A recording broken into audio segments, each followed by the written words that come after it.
इस वीडियो में हम देखेंगे रजिस्टर कलर कोडिंग। अब रजिस्टर कलर कोडिंग किसे कहते हैं? देखो, बेसिकली जो हमारे पास कार्बन कॉम्पोजिशन रजिस्टर होते हैं वो बहुत स्मॉल होते हैं साइज़ में, तो उन पर उनकी वैल्यू इंडिकेट करना बहुत मुश्किल होता है। तो इसके लिए हम एक सिस्टम यूज़ करते हैं जो कि इस रजिस्टर की वैल्यू को इंडिकेट करता है। तो वो सिस्टम, उस सिस्टम को हम कहते हैं रजिस्टर कलर कोडिंग। तो यहाँ पर हम देखेंगे 4 बैंड रजिस्टर कलर कोडिंग। अब कलर कोडिंग में क्या होता है, डिफरेंट कलर को डिफरेंट न्यूमरिक वैल्यू दे रखी होती है। जैसे ब्लैक को दे रखी है वैल्यू 0, ब्राउन को दे रखी है 1, ऐसे पूरा चार्ट होता है। तो पहले वो चार्ट देख लेते हैं हम। तो उसके लिए आप एक लाइन लर्न कर लो, B Roy of Great Britain has a very good wife. B Roy of Great Britain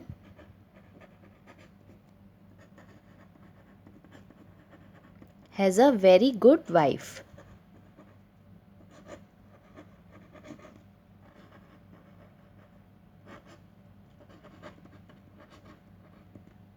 तो इसके जो फर्स्ट अल्फ़ाबेट हैं उसको आप सर्कल कर लो।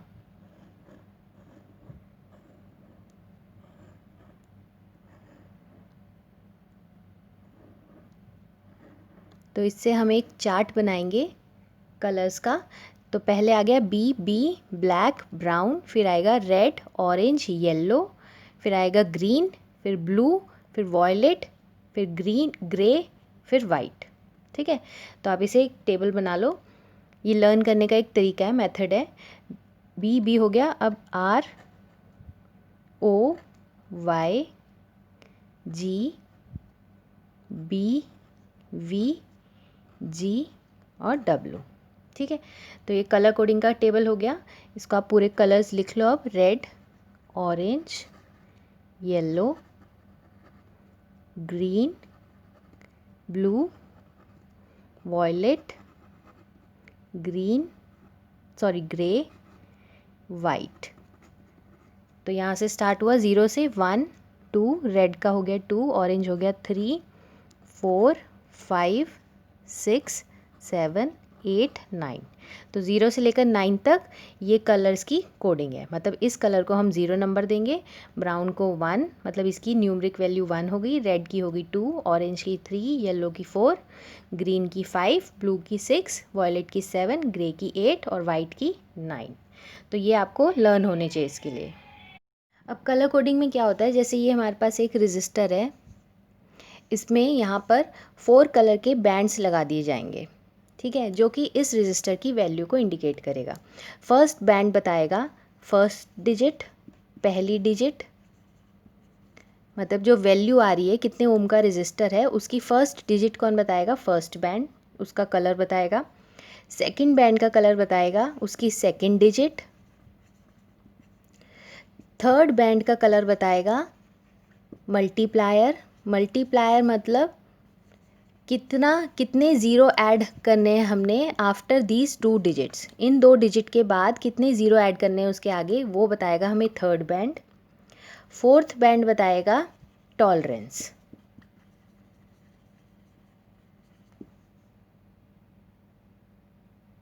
अब टॉलरेंस क्या होता है? टॉलरेंस मतलब कितनी परसेंटेज एरर है उस रेजिस्टेंस की वैल्यू में, मतलब जो हमारे पास कलर कोडिंग से जो वैल्यू आई उसमें कितनी परसेंटेज एरर है, वो इंडिकेट करता है टॉलरेंस। अब टॉलरेंस के लिए जो 2 कलर यूज़ होते हैं, मतलब टॉलरेंस को इंडिकेट करने के लिए जो कलर यूज़ होते हैं वो होते हैं गोल्ड और सिल्वर। और इन केस जब आपके पास कोई कलर बैंड नहीं है तो उस केस में हम यूज़ करते हैं नो कलर। मतलब आपने टॉलरेंस के लिए कोई वहाँ पर कलर बैंड नहीं है तो उस केस में हम कंसीडर करेंगे कि कोई कलर नहीं है, तो हम टॉलरेंस लेंगे 20%, +-20%। गोल्ड के केस में टॉलरेंस होती है +-5% और सिल्वर के केस में होती है +-10%। ठीक है, ये आगे देखेंगे कैसे यूज़ करेंगे हम इसे। अब हम एक एग्ज़ाम्पल ले लेते हैं। जैसे ये हमारे पास एक रजिस्टर है, इसकी वैल्यू हमें निकालनी है कि कितने ओम का रजिस्टर है ये। तो यहाँ पर 4 कलर बैंड्स दिए हुए हैं। ठीक है, आप कैसे रीड आउट करोगे, फ्रॉम लेफ़्ट टू राइट हमें रीड करना है। ठीक है, पहले फर्स्ट बैंड देंगे, यहाँ से ये हो गया हमारे पास फर्स्ट बैंड, ये हो गया सेकंड, ये थर्ड और ये हो गया फोर्थ बैंड। फर्स्ट बैंड का कलर है मान लिया यहाँ पर ग्रीन, सेकंड बैंड का कलर है रेड, थर्ड बैंड का कलर है ब्राउन और फोर्थ बैंड का कलर है गोल्ड। तो अब हमें इसकी वैल्यू फाइंड आउट करनी है कि इस रजिस्टर की क्या वैल्यू है। तो कैसे फाइंड आउट करोगे, तो फर्स्ट आपने जो चार्ट बनाया था उसको देखोगे। अब हमें फर्स्ट बैंड से मिलेगी फर्स्ट डिजिट, तो फर्स्ट डिजिट हमें फर्स्ट बैंड से मिलेगी। तो यहाँ पर फर्स्ट बैंड का कलर है ग्रीन, तो हम देखेंगे ग्रीन की क्या न्यूमेरिकल वैल्यू है। तो ग्रीन की वैल्यू क्या है 5, ठीक है, तो फर्स्ट डिजिट हमें मिल गई 5। नेक्स्ट अब हमें सेकंड बैंड देखना है। सेकंड बैंड हमें बताता है सेकंड डिजिट, तो सेकंड बैंड का क्या कलर है रेड, तो रेड की क्या न्यूमेरिकल वैल्यू है 2, तो हमें सेकंड डिजिट मिल गई, तो यहाँ आ गया 2। थर्ड बैंड हमें बताएगा मल्टीप्लायर, मतलब कितने ज़ीरो ऐड करने हैं आफ्टर दीज 2 डिजिट्स। तो यहाँ पर है हमारे पास ब्राउन, तो ब्राउन की क्या न्यूमेरिकल वैल्यू है 1, ठीक है, तो मतलब 10 की पावर 1 इतने हमें ज़ीरो ऐड करने हैं। तो 10 की पावर 1 क्या होता है 10 ही होता है, ठीक है, तो यहाँ पर आ गया इंटू 10, तो ये मल्टीप्लायर है, मतलब हमें कितने ज़ीरो ऐड करने हैं। तो ज़ीरो ऐड करना मतलब 10 कितनी बार 10 से मल्टीप्लाई करना है, मतलब 10 की कितनी पावर से हमें मल्टीप्लाई करना है। तो यहाँ पर ब्राउन कलर है, ब्राउन मीन्स 1, तो 10 की पावर 1 से मल्टीप्लाई करना है, ठीक है। तो ये अब ये आ गया हमारे पास रेजिस्टेंस की वैल्यू। अब हमें फोर्थ बैंड बताता है टॉलरेंस। टॉलरेंस देखो गोल्ड की क्या टॉलरेंस होती है ±5%, तो गोल्ड की टॉलरेंस हो गई यहाँ पर ±5%, तो ये होगी टोटल आपकी रेजिस्टेंस की वैल्यू। हमारे पास वैल्यू आ गई 520 ओम ±5%। अब इस 5% का क्या मतलब है कि इस वैल्यू में कितनी एरर है, तो कितनी एरर है 5% एरर है। तो इसका पहले 5% निकाल लो, तो 520 का 5% क्या हो जाएगा इक्वल टू 26। तो 26 इसका 5% हो गया, तो इतनी एरर होगी इसमें। इसका क्या मतलब है कि एक बार तो आप इसमें से 26 सब्ट्रैक्ट कर दो और दूसरी बार इसमें से 26 इसमें 26 ऐड कर दो, तो जो वैल्यू आएगी क्या वैल्यू आएगी, तो ये वैल्यूज़ आ जाएंगी, मतलब जो हमारी रेजिस्टेंस की वैल्यू है इसके बीच में लाई करेगी।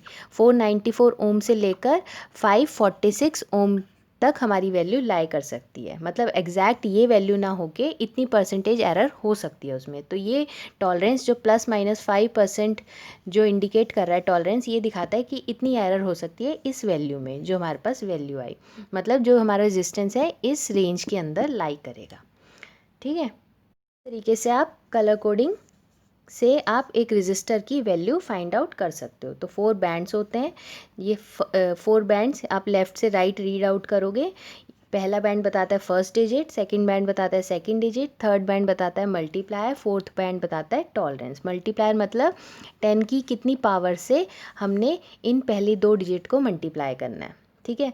जो इसका कलर होगा, जैसे यहाँ पर थर्ड बैंड का जो कलर है, जैसे हमने अभी देखा ब्राउन कलर था, तो ब्राउन होता है 1, तो 10 की पावर 1 से मल्टीप्लाई करोगे। अगर यहाँ पर होता ब्लैक होता, ब्लैक मीन्स 0, तो 10 की पावर 0 से मल्टीप्लाई करना होता है। 10 की पावर 0 क्या होती है 1, तो मतलब आपको मल्टीप्लाई 1 से करना है, ठीक है।